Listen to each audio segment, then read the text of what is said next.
Bonjour, sur ce volet numéro 6 des tutos Inventor, nous allons travailler toujours les surfaces et réaliser un baquet de cabines de verrière, de cabines de planeur, qui nous permettra de regarder beaucoup de fonctions de surfacique. Alors, voilà ce que nous allons arriver au final. Et pratiquement tout cela est réalisé qu'avec des surfaces composées. C'est parti. Donc dans un premier temps, je vais masquer tout ce qui est surface. Et voilà ce qui m'a permis de faire ce travail. Alors je vais vous expliquer à quoi ça correspond. Ce sont que des lignes de projection qui seront utilisées en tant qu'extrusion voile de surface et recoupées sur place, en jonction. Donc c'est relativement simple, hein. Celui-là, nous n'en avons guère besoin d'ailleurs. Je pense que je vais même le masquer parce que je ne l'ai pas utilisé dans le projet. Alors ça c'est je me mets en profil. Ça c'est la courbe fond de siège avec le dossier et la projection en latérale. Ici, vu de dessus, vous avez, je dirais, les limites hypothétiques d'un flanc de fuselage avec les courbes sur laquelle nous ne devons pas dépasser, hormis que ça sortirait à l'extérieur du fuselage, dans le cas présent. Et puis je dois avoir une petite ligne quelque part qui doit être masquée. Nous la verrons plus tard. Ça doit être celle-ci. Ouais, la voilà. Je vous la fais ressortir en visibilité. Alors ça, c'est les flancs du baquet. C'est une projection que j'ai fait, que j'ai mis en balayage sur cette courbe-là.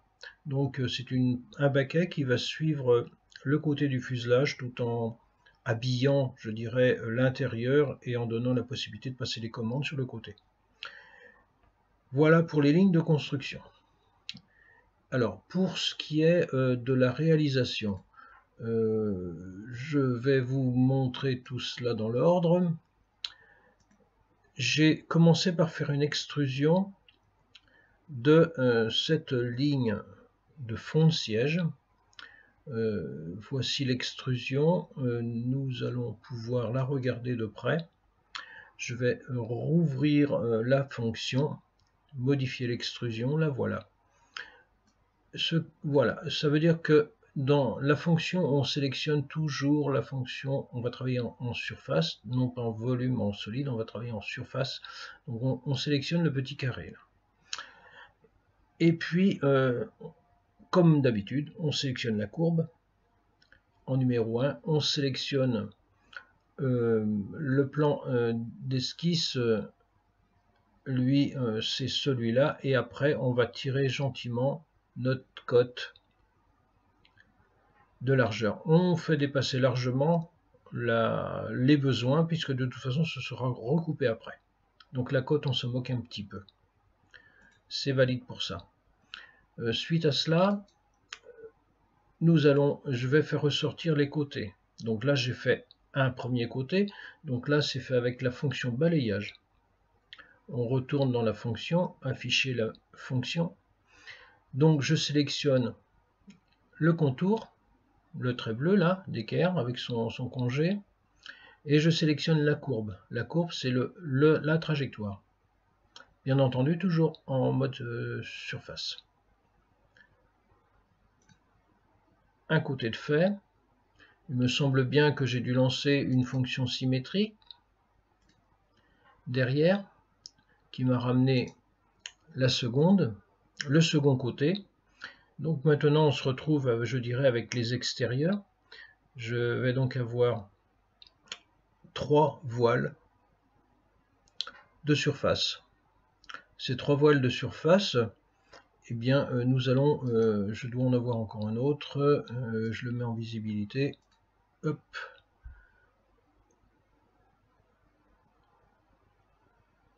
Ouais, c'était celui-là que j'ai fait et au final, il me semble bien que je ne l'ai pas utilisé. Je le recache. Donc, ceci étant fait, il nous faut les couper. Alors pour couper les panneaux, bah, rien de plus simple, hein.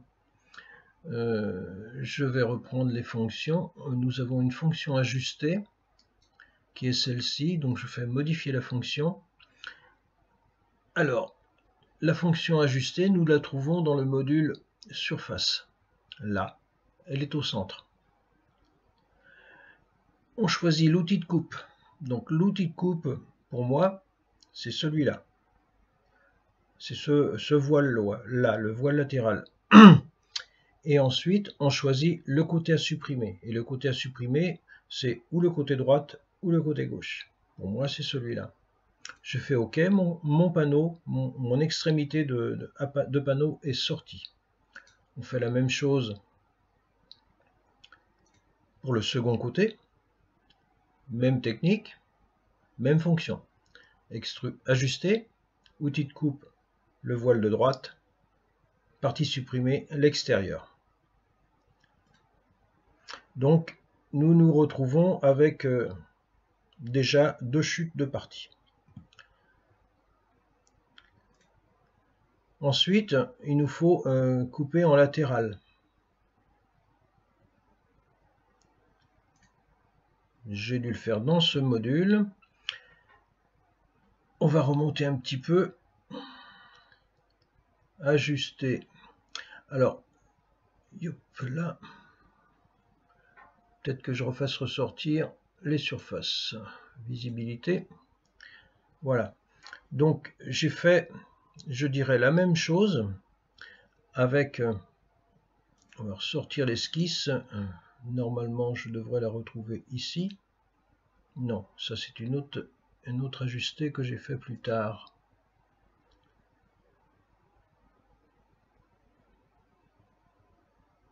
Alors, bon, même si je ne le retrouve pas, j'ai repris donc mon fond de plancher. Je vais tirer une petite droite là sur l'esquisse pour m'assurer que je coupe bien tout ce qui ne servait à rien. Et j'ai fait donc l'ajustement.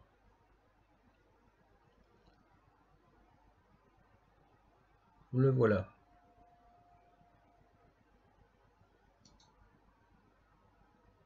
Modifier la fonction. Alors, voilà la fonction. Donc en outil de coupe, j'ai pris l'extrusion de ce plancher-là, que j'avais prolongé à l'horizontale pour pouvoir sectionner ma partie basse qui m'aurait gêné. Et puis la partie supprimée, comme vous l'imaginez, c'est la partie bleue. Donc je vais masquer un petit voile de surface, comme je vous l'avais dit, qui ne m'a pas servi. C'est celui-là.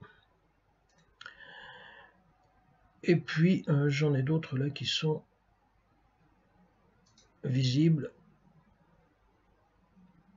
Bref, on peut en parler, effectivement. Alors là, ici, pour faire là, à l'arrière, j'étais le voile prolongeant. Et pour pouvoir faire un semblant de repose-tête, j'ai monté un plan horizontal. Donc le plan de construction que j'ai monté ici. Alors, monter un plan de construction à un endroit précis, vous vous souvenez, on va prendre plan. On fait décaler un plan par rapport à un point. Je prends le plan de référence de vue de face et le point, j'ai donné un point d'extrémité qui était celui-là. Donc ça m'a monté un plan à ce niveau sur lequel j'ai monté une esquisse avec un chapeau de gendarme pour dire voilà, je vais sectionner la partie que je ne vais pas conserver. Donc même procédure, je fais une extrusion, donc je vais masquer ce plan de construction qui va nous gêner visuellement. Et puis je vais donc éliminer toute la partie supérieure de mon voile. Nous ne le voyons pas, mais nous allons le voir maintenant.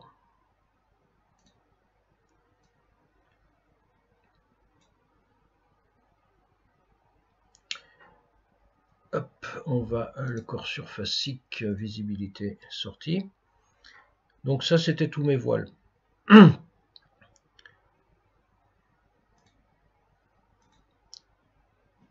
Ceci étant fait, il me faut en finale transformer. J'ai surface ajustée, visibilité, voilà, on va la virer, ça va quand même être un peu mieux, un peu plus clair dans les esprits. Visibilité, également on va le mettre en masquage. C'est pas ça que je veux faire. Visibilité supprimée. Voilà. Donc là, on se retrouve avec un baquet, mais ce baquet-là, on ne peut pas le travailler parce que c'est des éléments séparés. On a un élément, un côté et un fond. Donc il nous faut faire une couture avant d'aller plus loin. Bon, donc on va faire l'option coudre ici et on va sélectionner tout cela. Ça veut dire qu'on va lancer l'option coudre, voilà, comme cela, et vous sélectionnez les surfaces, ça en bleu, et vous prenez tout. Et là, vous allez faire une couture de l'ensemble. Une fois c'est fait, vous allez pouvoir lancer des congés. Alors, les congés, vous les voyez en bleu, c'est tout simplement un congé qu'on utilise avec cette fonction-là. Normalement, je devrais pouvoir vous le montrer, modifier la fonction. Donc, je me retrouve à faire un congé sur les arêtes qui reprend et qui va finir l'arrondi entre les panneaux latéraux et le fond. Donc on fait un congé sur les deux lignes, on donne la hauteur, enfin tout au moins le rayon de courbure. Dans les congés, je ne vous l'ai pas précisé, mais vous avez des variables qui vous permettent de donner, là c'est pas actif puisque je ne l'ai pas fait, mais vous pouvez donner un rayon de départ, un rayon d'arrivée, donc faire des congés coniques. C'est possible, c'est tout à fait possible. Et puis, donc vu pour les congés, on se retrouve avec un ensemble de congés. Après, on fait un épaississement.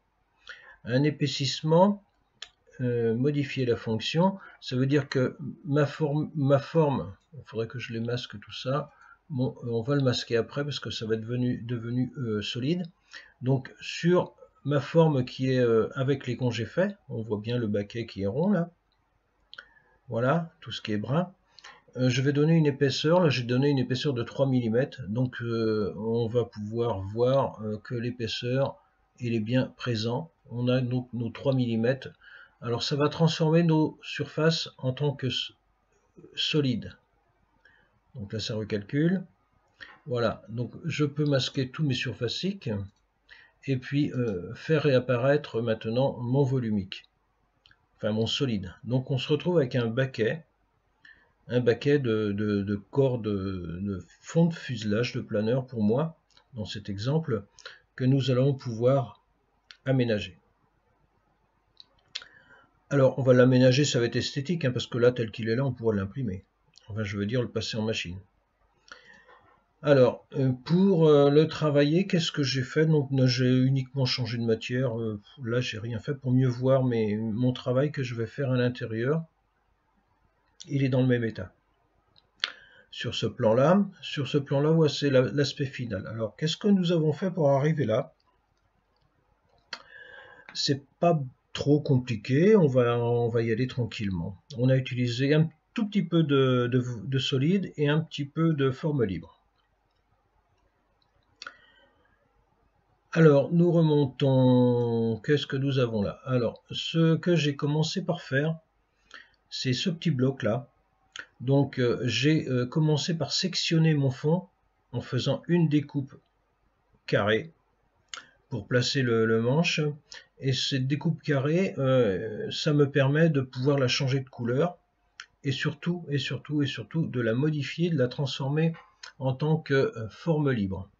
J'ai voulu montrer un petit peu ce que nous pouvions faire avec les formes libres avec cette option-là. Donc là, j'ai fait une scission. Alors, dans la scission, il faut commencer par faire une extrusion. Je le rends visible. Donc là, j'ai fait un petit carré sur un plan décalé, complètement au-dessus. Il n'y a aucun problème. On le fait à la hauteur ou dessus ou dessous, on s'en moque. On fait un plan vous savez faire les plans, le décalage de plan, donc c'est pas un problème. Et puis sur ce plan, j'ai lancé la fonction scission. Alors la fonction scission, non pas du tout. Avant de lancer la fonction scission, annuler. Avant de lancer, il faut faire une extrusion. Donc modifier la fonction. Voilà, donc j'ai fait une extrusion de surface traversant tout le corps du fond de siège. Alors je n'ai pas fait déboucher au-dessous, donc j'ai sélectionné ma courbe, là, mon trait bleu. J'ai choisi le sens et j'ai choisi jusqu'à. Et en tant que jusqu'à, j'ai pris comme référence le fond. Donc il s'arrête bien, il ne dépasse pas en dessous, c'est plus propre. Voilà. Donc je fais annuler. Donc j'ai bien découpé. J'ai fait un voile qui descend jusqu'en bas, mais il n'est pas coupé. C'est un voile qui pénètre dedans, mais il n'y a aucune action physique. Donc l'action physique, on l'a fait avec la scission. Modifier la fonction. Donc là, l'action scission, on la trouve ici. Donc on commence à la trouver maintenant des volumiques. On est quitté les surfaces, on est passé dans le solide. Alors l'outil scission, donc vous choisissez l'outil scission. Si on était dans la surface, on aurait pris celle-ci, mais comme on est dans du solide, on prend une des deux. Celle-ci permet d'éliminer un morceau et celle-ci conserve les deux éléments. Donc j'ai pris celle-ci et l'outil de scission, j'ai choisi le voile carré. J'annule la fonction puisqu'elle existe. Je vais masquer ma petite esquisse. Voilà. Donc on se retrouve avec un petit carré qui est indépendant de l'autre. Très intéressant. Alors là-dessus, qu'est-ce que nous allons faire? On va faire une forme. Qu'est-ce que c'est que cette forme-là? Eh bien, je vais la mettre en visibilité. J'ai créé une forme libre, c'est-à-dire que j'ai utilisé la fonction convertir. Alors, dans les fonctions formes, on ne peut pas rentrer dedans pour les exploiter, les exposer, les expliquer, parce que la fonction forme, elle est faite et on ne peut pas rentrer dedans. Si je rentre dedans, vous ne verrez pas l'historique. Modifier la forme libre, on va la voir. Donc, j'ai choisi ce petit rectangle, une fois j'étais dedans, et puis j'ai pris l'option modifier la forme. J'ai sélectionné le point, non, les quatre facettes là, les quatre facettes qui étaient à plat, l'horizontale, et puis j'ai tiré dessus gentiment pour les remonter. C'est comme ça que ça s'est passé. On sélectionne les facettes, on tire dessus. Je ne dépasse pas parce que dessus j'ai mis en référence, non, je peux le faire aussi. Je crois bien ne pas l'avoir fait. Donc là, vous voyez, c'était comme ça, et je l'ai remonté à la base. Donc je fais annuler mon affaire. On le remet comme ça, terminer la forme libre. Donc là, j'ai monté un petit volume qui va me servir pour monter un manche à balai. Ce petit volume, je l'ai épaissi. Il faut bien lui donner un petit peu d'épaisseur. Et donc là, il devient... Alors, on va le retrouver quand on fait un épaississement. On a toujours un surfacique qui traîne. Donc, il faut le retirer pour que ce soit plus joli. Là, j'ai monté un tube, tout simplement un rond. Donc, c'est pas compliqué. On fait un plan, on fait un cercle, on tire une extrusion en solide. Donc ça, pas d'explication à donner. Là-dessus, j'ai refait un petit simili de poignée. Donc pour cela, j'ai remonté en bout du manche, j'ai créé une esquisse où j'ai fait un diamètre plus grand et j'ai fait une extrusion par-dessus verticale. Donc c'est pas compliqué. On se retrouve avec, je dirais, un solide et un solide. Vous voyez, celui-là passe bien à l'intérieur de l'autre. C'est vu pour ça. Alors après, j'ai transformé translucide. Non, fallait pas que je le mette en translucide du tout. Fallait que je le mette en visibilité. J'ai transformé ce volume avec l'option convertir. Donc avec l'option convertir, ça nous ramène dans une forme libre. Une deuxième forme libre. Modifier la forme libre. Voilà. Donc je me retrouve avec une forme libre, donc tout le reste est masqué, on est dans l'environnement forme libre. Et puis là, j'ai simulé un étirement de poignée caoutchouc, toujours avec les fonctions modifiées, où là j'ai choisi point, et j'ai tiré mon point. Donc on sélectionne le point et on tire le levier pour étirer les points et donner un simili de poignée, de prise en main. Voilà, donc ça c'est l'option que j'ai fait sur la petite partie caoutchouc que j'ai pas mis en noir, mais que j'ai mis en rouge pour visibilité de l'affaire. Alors là j'ai encore un manche rouge là, qui se promène. Nous allons déjà effacer ça, la surface, visibilité, on l'a fait disparaître. Et dans les corps surfaciques, je n'en ai peut-être à retirer, on va voir, ou j'ai changé la couleur après, c'est peut-être ça. Non, ben non, je ne pouvais pas parce que c'était une surface. Donc j'ai fait un épaississement de ma partie forme libre. Il faut bien faire un épaississement. Et après, ça peut me permettre de masquer la surface que j'avais faite. Donc une surface ne peut pas être vue en tant que matière, mais quand elle est transformée en matière, on peut la jouer les couleurs. Alors, ceci fait, donc on avait notre levier. Après, j'ai fait un peu de déco. Alors là, on peut exploiter ça directement pour la fabrication, mais c'était pour les yeux, là, pour faire un rendu un petit peu plus propre. Je me suis pris à faire le fond de plancher avec des couleurs différentes. C'est juste esthétique, hein, et ça va vous permettre de voir un petit peu la méthodologie utilisée. Avant, je crois que j'ai dû, dans l'arbre, je crois voir une forme qui a été faite ici. Ça veut dire que j'ai fait un petit repose-tête, toujours pareil, on va aller la voir, avec l'option forme libre. Donc j'ai créé un plan. Effectivement, il faut faire un plan. Et donc j'ai repris le plan où j'ai fait repasser un plan à ce niveau, je ne sais plus. J'ai remonté une forme libre que nous allons regarder. C'est tout simplement... Ah non, j'ai travaillé, ouais, ça y est. J'ai travaillé sur le plan médian. Et sur le plan médian, donc j'ai accroché tout simplement une boîte, la fonction boîte que nous avons là, que j'ai accroché sur le plan médian à proximité du dosseret. Et puis j'ai fait un petit rectangle en donnant mes dimensions.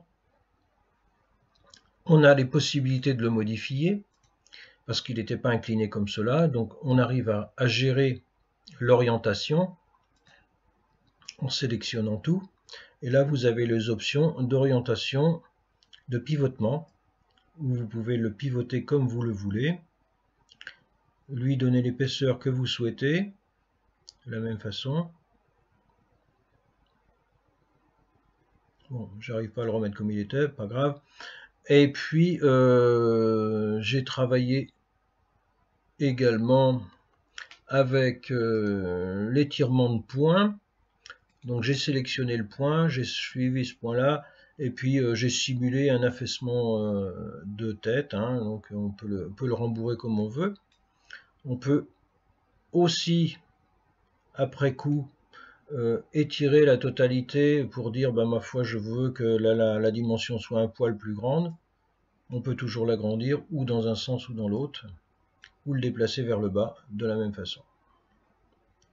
Ouais, il faut bien se mettre dans le 3V pour voir si c'est correct.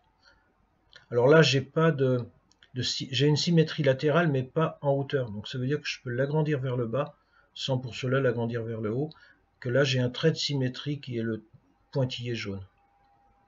Je fais annuler, terminer forme libre, donc là ma petite forme libre elle est faite, mon petit dosseret, puis on va faire maintenant les revêtements de surface pour le fond de baquet. Donc j'ai fait ma découpe sur le baquet en utilisant le tracé de profil que j'ai fait par cette esquisse là, l'esquisse que j'ai ensuite fait une extrusion. Ça, vous connaissez la fonction, hein, l'extrusion, on la retrouve habituellement, on l'a fait déjà plusieurs fois. Je remonte à l'intérieur de la fonction pour vous la représenter une nouvelle fois. On choisit bien le carré surface. Là, on choisit la courbe, donc c'est ma courbe bleue pour moi. et je choisis deux faces, tout simplement parce que j'ai pas de risque et d'inquiétude. Il faut tout simplement que je coupe mon baquet. Une fois ceci fait, mon extrusion étant faite, j'utilise la fonction scission. Je vais donc modifier la fonction scission, et la scission, c'est celle-ci que nous connaissons déjà. Mon outil de scission, c'est bien le voile que j'ai monté, qui est bleu aujourd'hui, et j'utilise la fonction conserver les deux parties coupées. Ça veut dire que je ne retire rien.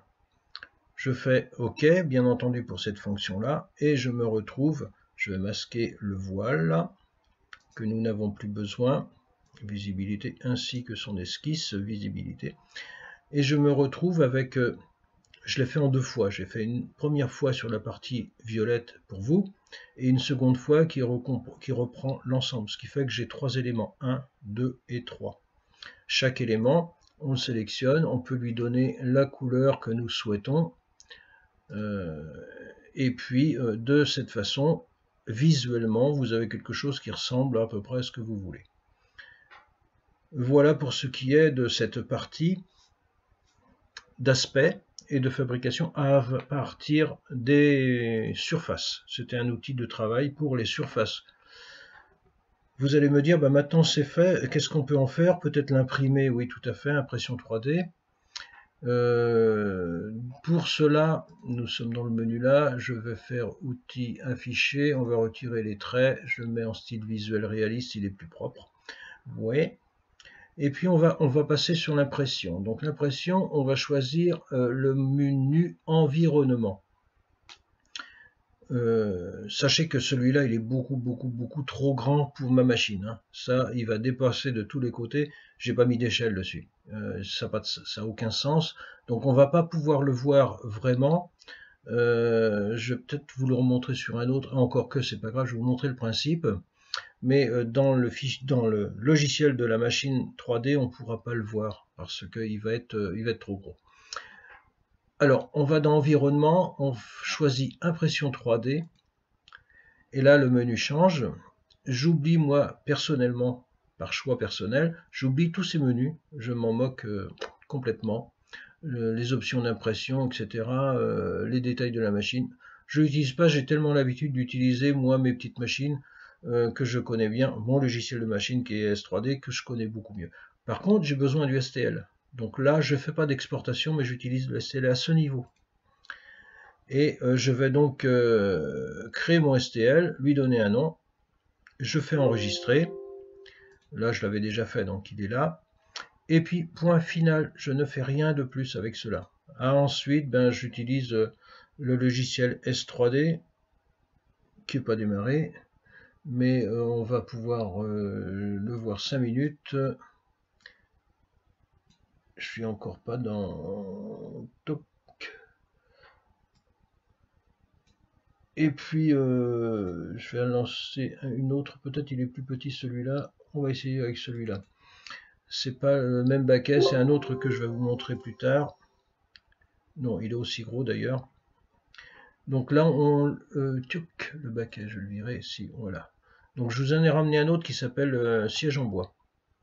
Donc lui il est plus petit, il va mieux. On le verra, on va le travailler après, je vais vous montrer comment je l'ai fait celui-là. Donc je vire ma petite boîte, on a mon petit siège en bois qui est là, qui est déjà deux fois d'ailleurs. Et bah, je les travaille tout simplement moi avec S3D et je m'en trouve très bien, donc je ne vais pas changer maintenant. Mon STL a été créé, c'est pas le même, mais c'est le même principe. Il ne reste plus qu'à l'imprimer. Voilà ce que je pouvais vous dire pour le travail effectué sur un baquet multiforme ou un petit peu comme nous voulons à partir des éléments de surface. On a travaillé un petit peu les volumes libres, les surfaces et les extrusions.